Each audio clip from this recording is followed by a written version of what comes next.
Hello, everybody. A warm welcome from Berlin, as usual. Today I'm again with Zane. We are going to continue our previous video, AIOps explained about the Netcool connectors. Let's go into medias res. So we do have prepared an agenda for you. We do have a demo system lined up, and we want to talk about how to really use the impact connector. So in the last video, we have set it up, made a few initial adjustments to get it working. And today we are focusing on using this kind of thing. So there is a specific blog which Zane has written. He's going to show it. We're going to demo how the event handshake is going to do, how to call a policy, and all these kind of things with a sample policy. That's what we plan to do. And here's the link into the past video. If you haven't seen it, please do it before watching this one, because that gives you the background of how to set up the Netcool connectors. And here is a link into the blog. So this is where it's all written down, and you can copy all those commands and samples in here. And without further ado, I'd like to hand over to Zane. Zane, all yours. Thanks, Fred. As Fred mentioned, we did look at this blog previously in the previous video, setting up the Netcool connectors. So when it says the Netcool connectors, it refers to the one that connects to Omnibus and the one that connects to Impact. What we're going to do differently today is we're going to go a little bit deeper into the Impact connector. After you set up the initial integration, there is actually a few configuration steps you have to do on the Impact side, which we didn't cover last time. So we're going to cover those today.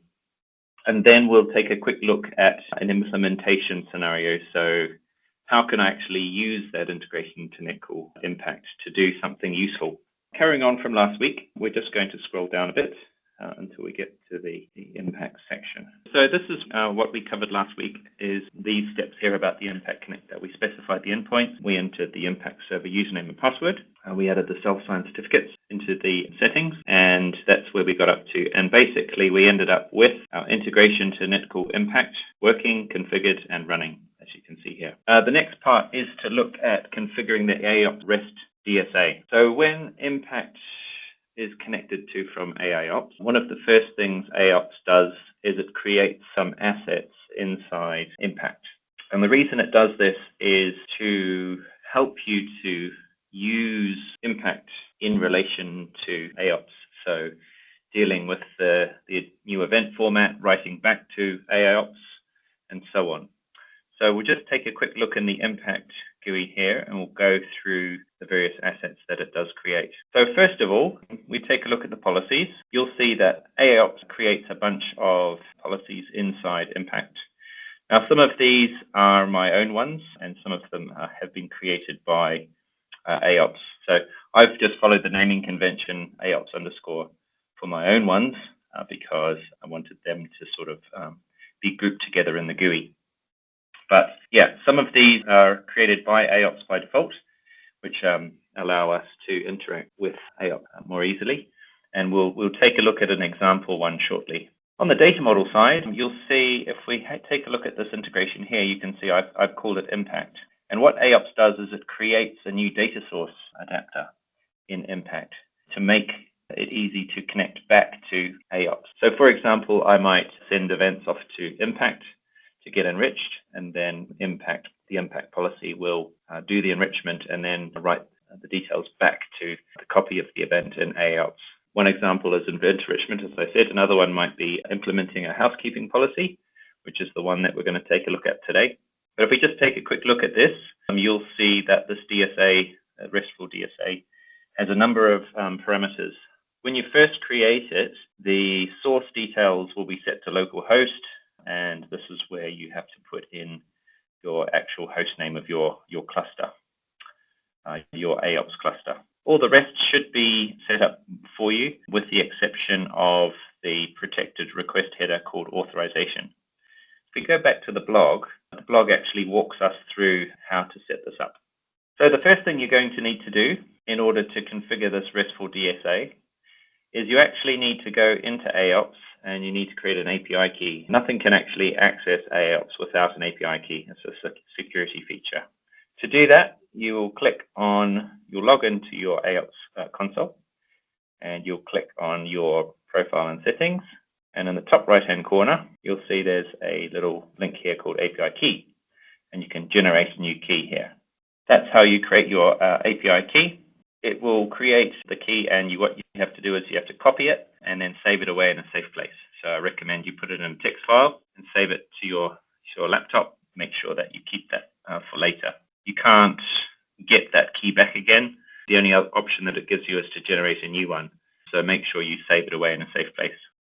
The next step is to take this key that you've just generated, and we have to use the key to generate a Zen API key, it's called. These instructions are basically taken from the documentation, but I've sort of compiled them here in this blog to make it more concise and just easy to copy and paste.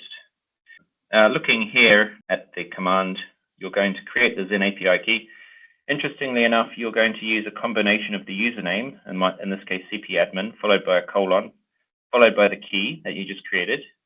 And then what it will do is it will encode that using the base64 command. This basically creates your Zen API key, right? It's a big, long encrypted key. You then need to use the fully qualified domain name of your AIOps system to test your Zen API key to make sure that it works. This little set of commands here basically just sets the access point for your AIOps installation, sets the tenant ID, which is typically the same for everybody, and then issues a curl command using the API key that you've just created, and it calls the alerts API on AIOps. If it's successful, you'll see a whole load of alerts spewed out to the screen when you run it, and that means that it has succeeded. Interestingly enough, here you can see here that the authorization is the string Zen API key in camel case. Then it has the actual key that you generated in the previous step.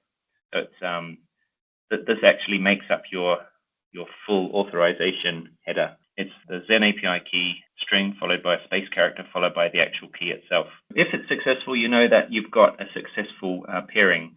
So you're going to take this value. There's an example there, as it's shown there.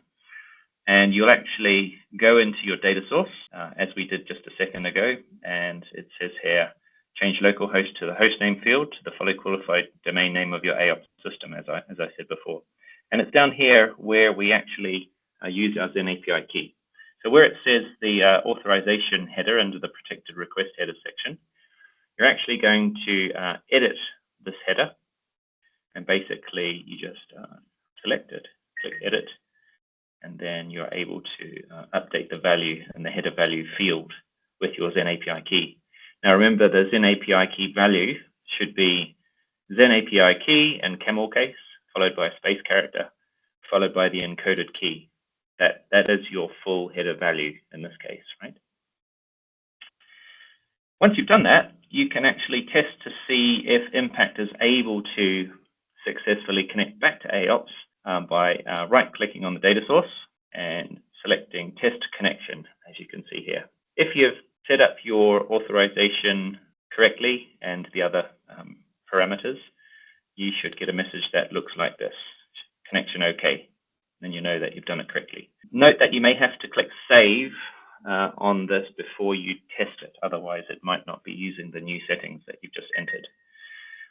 In summary, therefore, what I've done in this case is I've simply replaced the local host with the actual host name here. What I've done on my test system is I've disabled SSL verification, and you'll note that no authentication is the default, which is selected.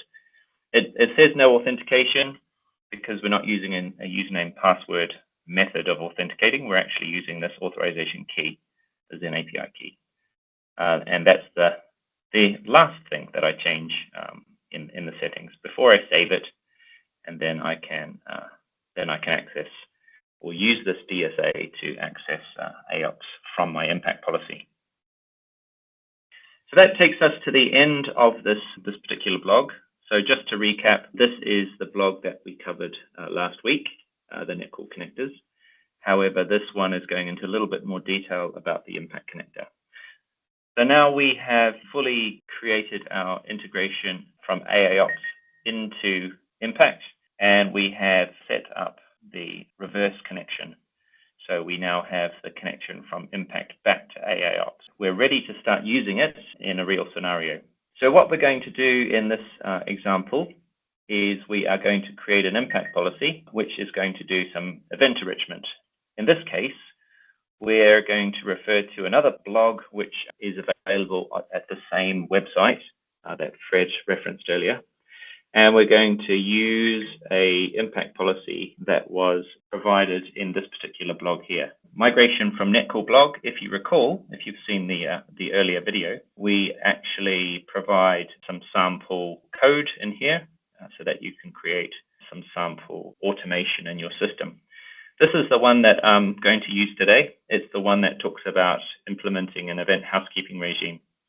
And we're going to use this little policy here. And basically what it does is it receives the alert in this variable called event container.alert. And based on different values, it's going to set up the expiry seconds accordingly. So if the severity is 6, it's going to set it to 7 days. If the severity is 5, it's going to set it to 4 days, I believe, and so on. One of the things you'll see here is a JavaScript function called patch alert no wait. If you recall, we go back to the policies section, there are a number of policies that are created by AIOps when you first set up the integration with Impact. One of these is called AIOps utils, and this particular policy can be used to do all kinds of handy things. The various functions are all in the documentation, but basically you don't have to edit this policy. It's just there so that you can access the functions contained therein. In my particular case, what I've done is I have called the function like this, AIOps utils.patch alert no wait, and then I pass the parameter, which is the alert ID, and then the particular payload that I want to send back to the event. This particular function, as the name suggests, patches the alert. So in other words, it adds this, it updates the alert in AIOps with the JSON that you provided. In this case, I'm setting a variable called expiry seconds, an attribute, I should say, and setting it according to this logic here. If I take a look at my housekeeping policy in my impact system, on that, you can see I've got one that's sort of similar to the one in the demo. What I've done here is I've added some logging, but as you can see here, I'm also handling metric anomaly detection alerts as well. But basically, I'm using this particular function to write back to the alerts. If I go into the AIOps console now, I now have a policy that is ready to go, that on receipt of a payload from AIOps, it will assess the alert based on its severity and then patch the alert with an expiry seconds value. The last piece in the puzzle is to go into AIOps itself and configure an automation to actually send the alerts to Impact based on the criteria that I set. So just to remind you, in AIOps, we have a number of different kinds of policies that we can create. One to suppress alerts, one to group alerts based on scope, assign runbook to alerts, promote alerts to an incident, and as you can see here, one of them is invoke an IBM Tivoli Netcool impact policy. If I go back to here, you can see I've created one earlier. It's called housekeeping. So let's take a look at this one. So this is an impact policy. Basically, what you'll do is you'll give it a name, add an optional description, give it a priority, and then you can define when this particular policy fires. So for me, my policy will fire for an alert when an alert is created. After it's created or after it's been updated, I'm going to say if the event count changes, I'm going to fire this policy as well. My condition set is I want to send all alerts. So in this case, I'm just saying severity is greater than or equal to 1. In other words, every alert that comes through AIOps when it's created, it's going to send it off to Impact to be processed. Further down here, you can see here are the details about the Impact cluster that I'm going to send it to. Because I've already configured my Impact integration in an earlier step, if you recall, I'm able to select Impact from the drop-down list here. And then once I've done that, it gives me a list of all the policies that exist within that particular Impact server for me to choose from. In this case, I'm going to choose my housekeeping policy that I created earlier. And then the final step, I get to specify what in the alert I'm going to actually send to impact. The default is to send the full alert, so the full payload of the alert, which includes all of the attributes. This is the default, it's the most convenient. If you want to restrict the data that goes across to impact for some reason, you can customize it, and over here you will edit the parameter mapping. Or I might choose to actually send nothing at all. That's not particularly useful in this particular case, but there may be use cases where you may want to do that. So that's all I have to do now, and if I save that at the top here, it will start acting straight away. And then, as you can see, it's currently disabled, and I can enable it just by clicking on this toggle here. Okay, so now just to recap, what we've looked at today is setting up the impact connector, which we looked at in the last session. And then today we looked into detail about how to configure the connectivity with AIOps and impact on the impact side. So what resources and assets get created in impact from AIOps. And we also looked at how we create the Zen API key in order to configure the DSA for two-way connectivity. Then we created an impact policy that we're going to use for enriching the events, including the patch command, which patches back to AIOps. And then finally, we created an AIOps policy, housekeeping policy, that sends alerts to impact for processing. So now we have completed the loop. And that is the full story. That's what we have to show you today. Back to you, Fred. Thank you, Zane. That was really impressive. So with this kind of video, we have now summarized how to use impact under an AIOps environment. I think this is going to change over time as soon as we do have a replacement within AIOps, but for the moment, this is how we are going to use a Netcool Impact instance out of AIOps in a hybrid scenario. So thank you for that. That was really cool. If you want to read more about this, then there is, of course, documentation.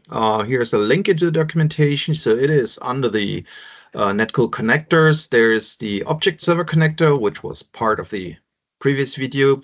And this is now going into Netcool Impact integrations. And this talks you through how to set up these kind of things. And everything else is then down to impact policies, data source adapters. This is more or less how you are already used to use impact. And this is now the way how to use it under AIOps. So with that, I think we rounded it all up, and there's just left to thank you all for your attention, spending time with us. Thank you, Zane, for preparing all this lovely stuff. And I'd like to see you in another day, in another video. Thank you. Bye.